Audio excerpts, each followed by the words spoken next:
we always are. And like, this is a life lesson for me and is probably worth saying here for anyone who needs to hear it, because I need to hear it every day. We are making it up every single day. Please never forget, even today in my life, in my business, I'm making it up every day. I'm taking little tiny steps forward every day. Like, if we are truly putting our work out there, there's never any certainty or any guarantee or any perfect roadmap for what it looks like. So I realize now I can draw on that experience. I'm like, well, I've been making it up for decades. This is helpful to draw upon. That's so true. And I'm actually going to remind myself of that mantra, because I think too, I think it also like not recognizing that feeds imposter syndrome, because you feel like you should have it figured out.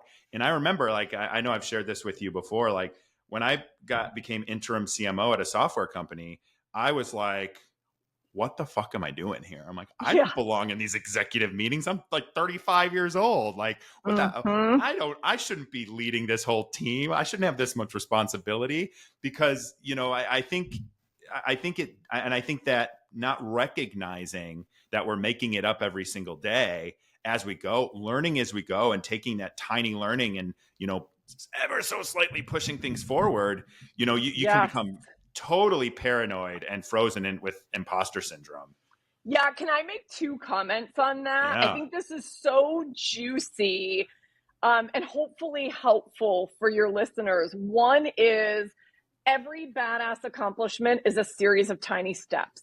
Like, there is no such thing as an overnight success. We all know it, but I think in this Instagram, TikTok world, everything starts to look like, and everyone starts to look like an overnight success. There's no such thing, right? Most of these people have been slaving away, taking tiny, brave steps every day for decades. So, important reminder. And here's the Shelley Paxton, right? And here's the Shelley Paxton perspective on imposter syndrome, because I do believe that it's real. And I know there's a lot of debate on, you know, is it real? Does it impact women more than men? All these things. And here's the thing, I think it's real. And I also want to remind everyone, like, people will say to me, oh, I wish I had your confidence. And I was like, listen, I wasn't born with this confidence. And also, I don't have confidence every single day. What I've learned is that courage begets confidence, not the other way around. That is freaking genius. You should trademark that, because you're absolutely, no, for real. It's you're in the absolutely book. right. It's in the book. Yeah. But I just did a reel on this, but I think it's really important to say, like, so my invitation to everyone listening to this conversation is, take one tiny courageous step a day toward what feels aligned, toward your desires, your dreams, your truth, whatever that looks like, because that starts to build the courage muscle, which is basically confidence in progress. And it's such an easier way, and maybe for me, it's a less overwhelming way to process this idea of doing big things.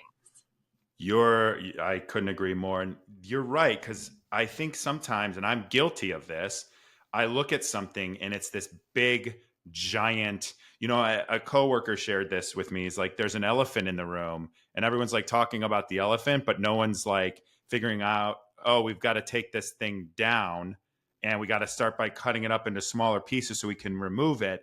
And instead, people are just like, there's this giant elephant in the room, and you become like frozen with paranoia or imposter syndrome to like take that first step. And I know I am so guilty of that. I'm so guilty of not breaking it down into tiny little chunks and just. Oh God, me too. Which is why every single thing I say every day on podcasts and off is also a reminder to me.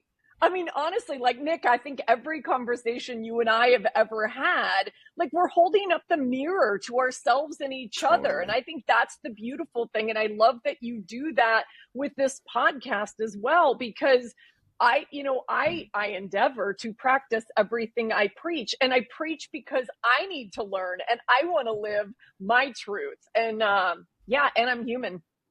Right. Well, I also love that you have the awareness to know that you're kind of like coaching yourself in real life and in real time as well, and that's a good thing. I also remember, I think it was one of our, it might have been that time we went to Soho House for a few hours, but there was one point where you said, you basically, you kind of said that you're you're like figuring it out as you go, essentially, and that you're with your speaking and you were getting ready for your TED talk and all of this stuff. And then I remember you were like telling me, like, I have to just kind of like, I have the TED talk in my head, I have to like sit down and write it, I think was Yeah. what you had said. And so um yeah, but you finally did it, right? But that whole TED talk, which I just listened to today, and everyone, the link is in the show notes, I highly recommend it. Thank I you. remember just listening back to it today and thinking to myself, wow, like, and I remember you said too, there was a moment where you like lost your way. I can't pick that up at all when I listen Mm-mm. to it. So that was like a Oof. you thing that no one else I think picked up No, on. here's I think this is another, I don't know that we've had this conversation, but there's no time like the present and in front of a large viewing audience. So the reason that you can't pick it up is because of the magic of video editing. And so Mm. I want to make a confession here that I think is a really important story to tell. And I've started to tell this in little bits, but I want to say this publicly. And I'm going to be, I don't know if it's going to be part of my next book or just maybe a series of posts, or I don't know what it is, but I want to share it here because I feel like this will lead us somewhere really interesting, or maybe just somebody needs to hear this today. So I got really sick before like about 6 months before the TEDx talk. Hmm. And I was recovering. And instead of saying, you know what, I'm probably not in the right place to do this TEDx talk, I was white knuckling this thing, believing that standing on this red circle carpet was going to change my life. Because I think Hmm. so many of us do, whether it's TEDx for you or not, whatever that thing is in your life where you're like putting all of your eggs, or all of your votes on that thing. You're like, it's the silver bullet. It's going to turn things around. It's going to make me famous, whatever it is, right? And I realize now in hindsight that that's how I was thinking about TEDx. The reality was I was still very sick. I had intense brain fog. I look back and I don't even recognize myself. I didn't look like myself. I didn't sound like myself. Still watch, like I still love the content. The content is me. The content is 1,000,000% my message. But what ended up happening is here I am white knuckling my way, not feeling well, to stand on this, on this red rug for and you have to memorize your talk. And first of all, I'm not great at memorization, Mm, I and remember I you have saying all that. this brain fog because of my illness. And I stand there, and in the middle of my talk, I just went, and I am a very seasoned speaker. So I didn't get on stage feeling like, I wasn't nervous. This wasn't something new to me. I mean, I was a little nervous, but anyway, I completely lost my way. I am like the deer in the headlights. There's a live audience of about 100 people. Oh my. It was a relatively small event. And I am like, oh shit, like this has never happened to me before. And I literally said that to the audience. I just started laughing and I looked around and I'm like, I have never had this happen before. Like, I don't know what one does in this situation. So I literally was like, I think I'm going to rewind. And if I take a couple steps back and then I come back on the carpet and I kind of start this thing over. Anyway, I did that 2 or 3 times. I kid Oh. you not. And so what they were able to do is piece together something that sounded close enough to the talk that I originally intended to give.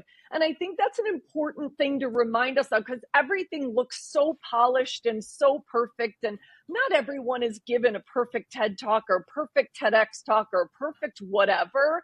There's so much that can be done to make everything look beautiful and look like everyone else has their shit together but me. And you know Yeah. what? It's not the truth. So I wanted to call that out because still do the thing. Like, I am a believer, like, do the thing. If it is your dream, like, do the thing. Just don't white knuckle your hold on it. Like, I don't know, high intention, low attachment to outcome, as one of my dear friends says. Like, just let it go, let it be, show up powerfully, and then what's going to happen is going to happen. But that was a huge lesson for me that I still think about to this day.